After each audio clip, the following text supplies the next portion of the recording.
Allah Subhanahu wa taala dalam beberapa ayat menyebut Al-Qur'an dengan istilah ar-ruh.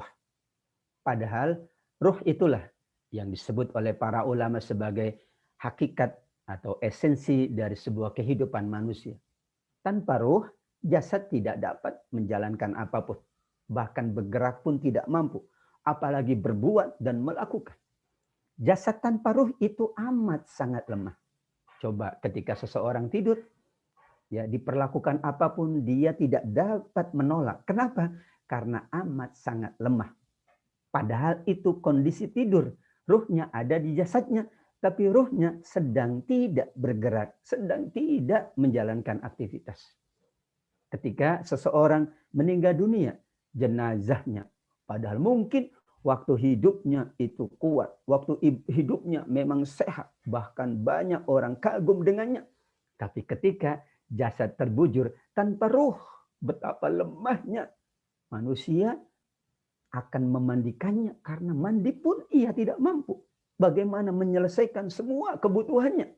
Ia butuh kepada manusia untuk menyelesaikan, ya, agar ia kemudian tenang di alam barzakhnya. Begitulah Allah Subhanahu wa taala dengan agung menyebut Al-Qur'an itu adalah ruh.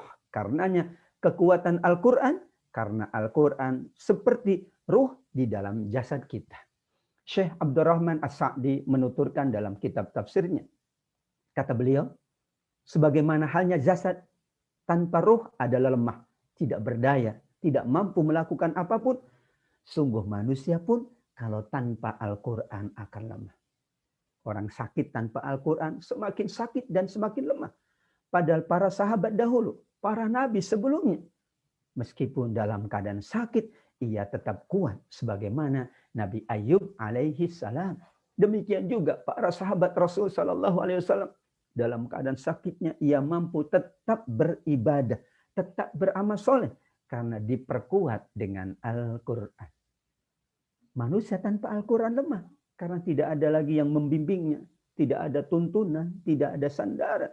Seolah-olah hidupnya sia-sia tanpa Al-Quran. Begitu pandangan Syekh As-Sa'di rahimahullah tentang memaknai ruh untuk jasad kita. Dan ruh Al-Quran untuk kehidupan kita. Kita sebelum ditiup ruh oleh Allah, kita bukan manusia. Benar, kita hanya segumpal darah, segumpal daging. Tidak apa-apa. Bahkan sebelumnya kita hanya setetes air mani. Namun ketika ditiupkan ruh, barulah kita layak disebut oleh Allah sebagai manusia. Ruh inilah, kata beliau, yang menghidupkan serta menguatkan jasad. Manusia sebelum ada ruh, mati. Tidak dapat melakukan apapun. Maka Allah hidupkan dengan ruh. Ditiupkan ruh, maka manusia hidup. Kemudian ruhnya itulah yang menguatkan. Ia bisa berusaha. Ia bisa berjalan, ia bisa bekerja, ia bisa menjalankan kehidupan. Begitulah esensi dari ruh untuk jasad manusia. Demikian pula dengan Al-Quran, sahabat asa, hafizakumullah.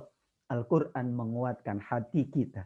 Al-Quran adalah kalamullah, kalam zat yang maha kuat. Sehingga semua isi kandungan Al-Quran, semua pesan-pesan Allah di dalam Al-Quran, tidak ada yang melemahkan.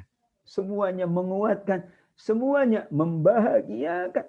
Ma anzalna alaikal Qur'ana litashqa. Surah Toha ayat yang kedua. Al-Quran tidak Allah turunkan untuk menyusahkan, menyulitkan, atau menyengsarakan manusia. Karena kalau dengan kesulitan, kesengsaraan, manusia akan lemah. Tapi justru kata Allah Subhanahu wa taala, Al-Quran menguatkan, membahagiakan, sehingga manusia menjadi lebih kuat. Bukankah ketika kita bahagia, kita menjadi lebih kuat? Ketika kita senang, kita menjadi lebih kuat. Al-Quran membahagiakan kita. Itulah makna dari ar-ruh di dalam ayat-ayat Al-Quran.